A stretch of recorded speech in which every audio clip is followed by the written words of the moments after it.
کیا supreme court کے ججز کے خلاف اس طرح کی زبان استعمال کرنے کی کسی کو اجازت ہے؟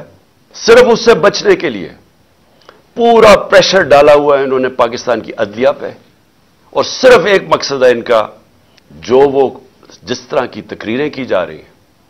میں یہ سوال پوچھتا ہوں کہ کیا جب کیس سب جوڈس ہو، سپریم کورٹ میں کیس ہو، کیا سپریم کورٹ کے ججز کے خلاف اس طرح کی زبان استعمال کرنے کی کسی کو اجازت ہے؟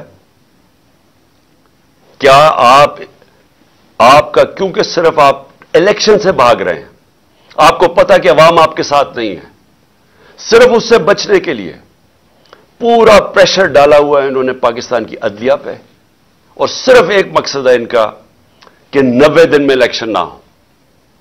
میرا سوال یہ ہے کہ آرٹیکل 224 پاکستان کے آئین کا، اس میں کوئی گنجائش ہے کہ جب اسمبلیز ڈیزالو ہوتی ہیں تو اس کے 90 دن کے بعد الیکشن ہونا چاہیے؟